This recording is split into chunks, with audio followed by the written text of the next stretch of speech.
Assalamualaikum warahmatullahi wabarakatuh. Perkenalkan, nama saya Gupron dengan NIM 40422003. Tujuan saya membuat video ini guna memenuhi tugas UAS mata kuliah kajian buku teks Bahasa Indonesia dengan dosen pengampu Bapak Yusan Wahyudi.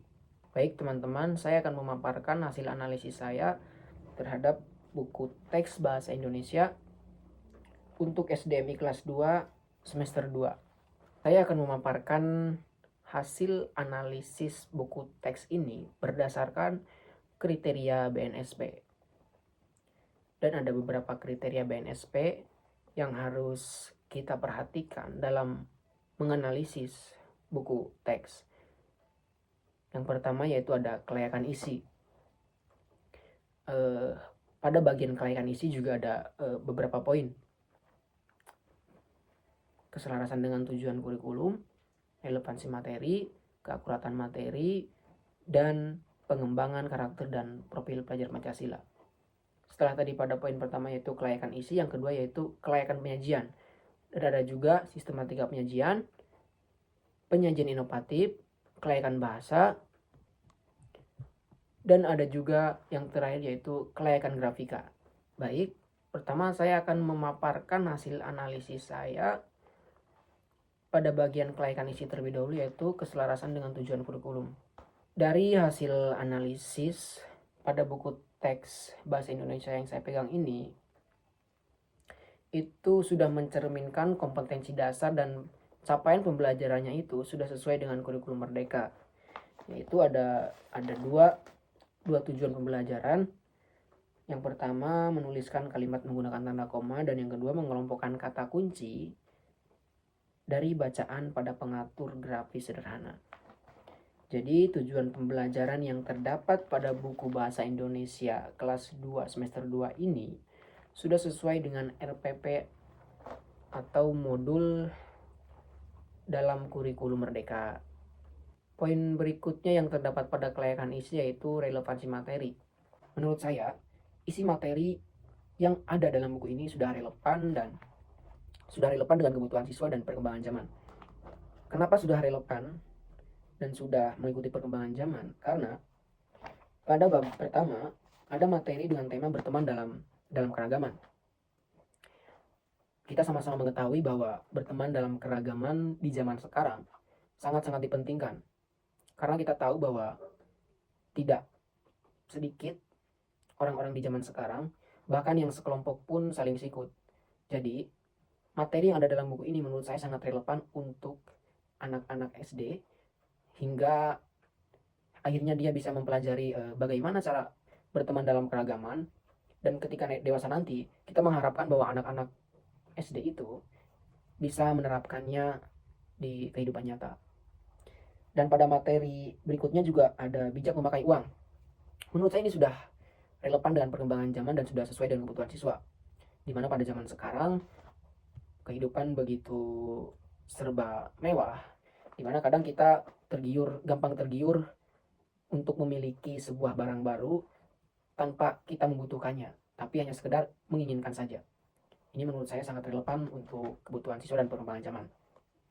Dan pada materi berikutnya yaitu ada materi tentang sayang lingkungan, dimana materi sayang lingkungan juga sangat-sangat relevan dengan kebutuhan siswa dan juga perkembangan zaman. Kita sama-sama mengetahui bahwa zaman sekarang lingkungan kita sudah tidak mulai hijau lagi, sudah tidak mulai bersih lagi, seperti itu. Jadi pada materi ini siswa diajak untuk bagaimana caranya menjaga lingkungan dengan baik, yaitu dengan cara tidak membuang sampah sembarangan, tidak membakar sampah sembarangan, dan hingga nantinya lingkungan kita bisa kembali asri, bisa menghirup udara segar lagi. Jadi materi sayang lingkungan ini sangat relevan pada zaman sekarang. Dan pada materi terakhir juga hobi yang jadi prestasi. Pada materi hobi yang jadi prestasi juga saya kira sangat relevan untuk kebutuhan siswa dan perkembangan zaman sekarang.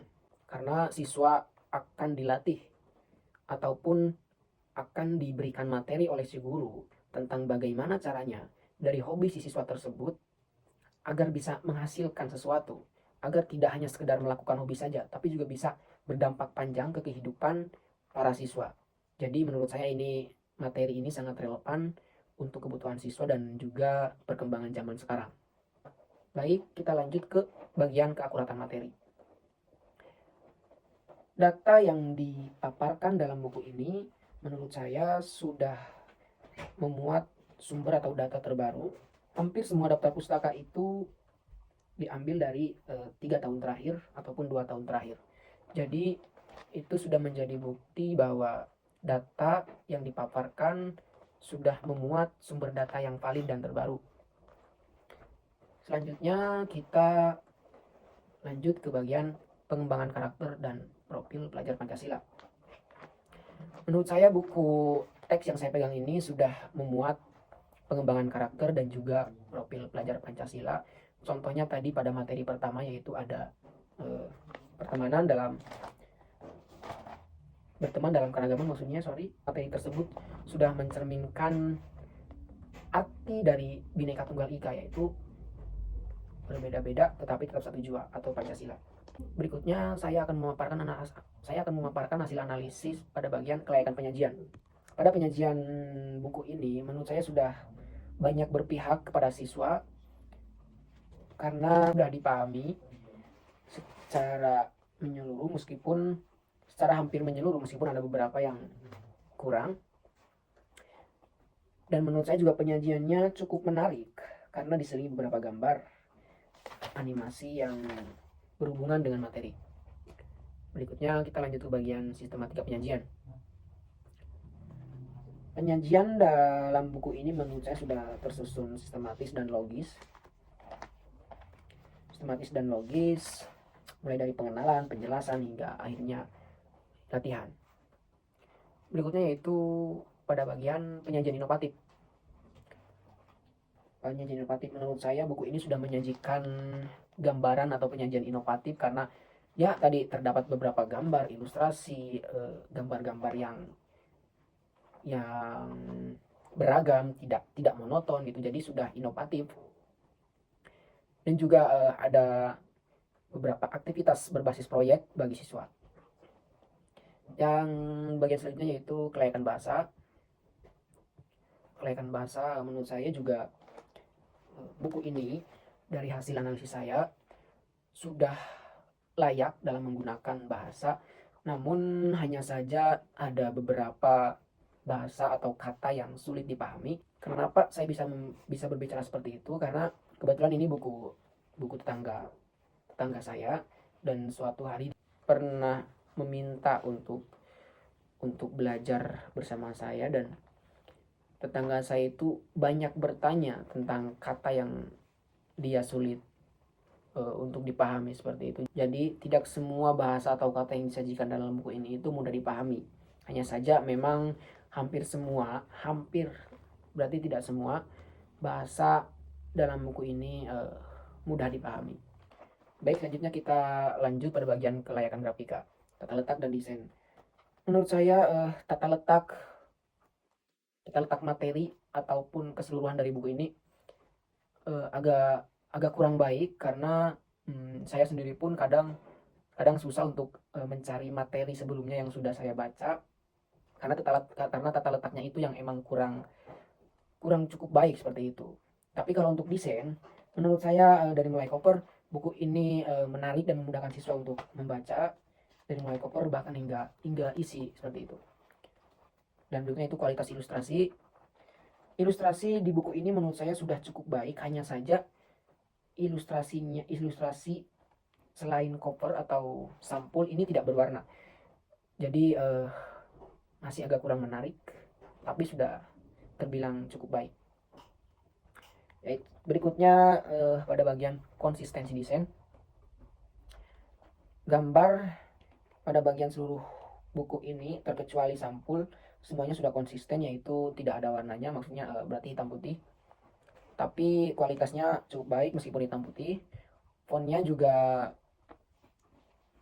cukup jelas untuk dibaca dan ada beberapa perbedaan dalam menggunakan font yang terdapat dalam buku ini. Contohnya font yang digunakan itu berbeda dalam penulisan judul ataupun penegasan kata yang emang penting, seperti itu. Jadi kesimpulannya, buku teks bahasa Indonesia untuk SDMI kelas 2 semester 2 ini sudah memenuhi kriteria BNSP dan juga kurikulum Merdeka Belajar.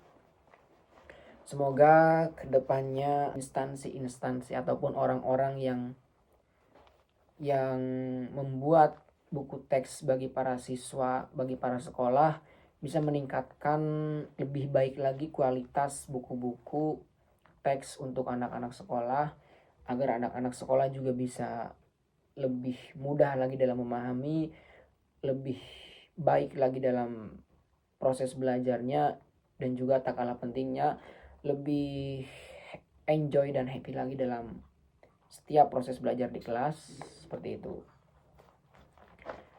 Sekian yang bisa saya sampaikan dari hasil analisis saya. Kurang lebihnya mohon maaf. Wassalamualaikum warahmatullahi wabarakatuh.